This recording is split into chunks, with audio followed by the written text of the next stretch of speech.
നമസ്കാരം കൂട്ടുകാരെ, തുങ്കേശാണ് പുളികാപ്പൻ. കൂട്ടുകാരെ, ഞാൻ അത്താഴം കഴിക്കാൻ പോവുകയാണ്. അപ്പോൾ കൂട്ടുകാരെല്ലാവരും അത്താഴം കഴിക്കാൻ പോവുകയാണെന്ന് ഞാൻ വിചാരിക്കുകയാണ്. ഞാൻ നിൽക്കുന്ന അത്താഴത്തിന് ഞാൻ ചോറാണ് എടുത്തിരിക്കുന്നത്. അതിൻ്റെ കൂട്ടത്തിൽ ഇച്ചിരി മീൻചാറ് എടുത്തിട്ടുണ്ട്. പിന്നെ വേളൂരി വറുത്തത് 2-3 ഉണ്ട്. പരിപ്പ് തോരനുണ്ട്. ഇച്ചിരി ക്യാരറ്റും ഒക്കെ ആയിട്ട് ചേർത്ത് പരിപ്പ് ഇച്ചിരി വെന്തിട്ടുണ്ട്. അപ്പോൾ എല്ലാ കൂട്ടുകാരും അത്താഴം കഴിക്കാൻ പോവുകയാണെന്ന് ഞാൻ വിചാരിക്കുകയാണ്. എന്നെ പ്രോത്സാഹിപ്പിക്കുന്ന, സബ്സ്ക്രൈബ് ചെയ്യുന്ന, ഷെയർ ചെയ്യുന്ന, കമൻറ്റ് ചെയ്യുന്ന എല്ലാ കൂട്ടുകാർക്കും ഞാൻ നന്ദി രേഖപ്പെടുത്തുകയാണ്. നല്ലത് വരട്ടെ എന്ന് ഞാൻ പ്രാർത്ഥിക്കുകയാണ്. അപ്പോൾ കൂട്ടുകാരെ, നമുക്ക് അടുത്തൊരു വീഡിയോ ആയിട്ട് അടുത്തൊരു ദിവസം കാണാം. ഇതിന് ശേഷം ഞാൻ ഒരു പാട്ടിൻ്റെ 4 വരി കൂട്ടുകാർക്ക് വേണ്ടി പാടുന്നതാണ് കേട്ടോ. അപ്പോൾ കഴിക്കട്ടെ. പ്രിയപ്പെട്ട കൂട്ടുകാരെ, അപ്പോൾ ഞാൻ അത്താഴമൊക്കെ കഴിച്ച് അതിനുശേഷം അമ്മയായിട്ട് മാമൻ്റെ വീട്ടിൽ വന്നിരിക്കുകയാണ് TV കാണാനായിട്ട്.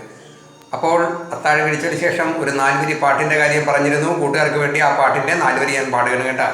കൊള്ളാമെങ്കിൽ ഒന്ന് കമൻറ്റ് ചെയ്യണേ കൂട്ടുകാരെ. അപ്പോൾ ആ പഴയ പാട്ടിലേക്ക് നമുക്കത് പോകാം.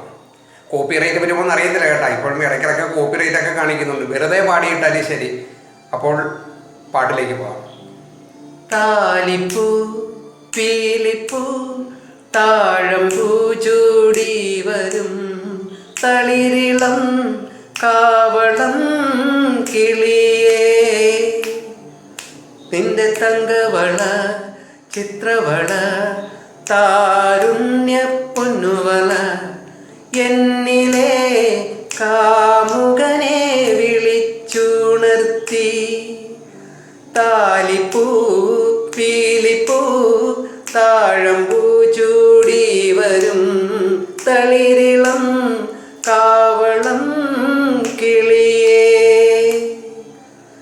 ഇല്ലിമുളം കൂട്ടിൽ നിന്നിറങ്ങി വന്നെൻ്റെ അല്ലിമുളം കുഴലിൽ നീ തേൻ ചൊരിഞ്ഞു.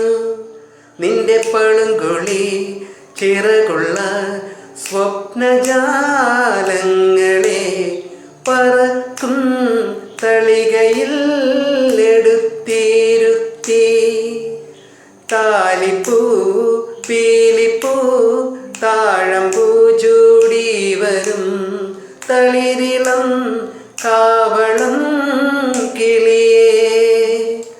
അപ്പോൾ പ്രിയപ്പെട്ട കൂട്ടുകാരെ, അടുത്ത ദിവസം കാണാം. നന്ദി, നമസ്കാരം. തുങ്കേശ് പുളികാപ്പൻ. ശുഭരാത്രി. ടാറ്റ.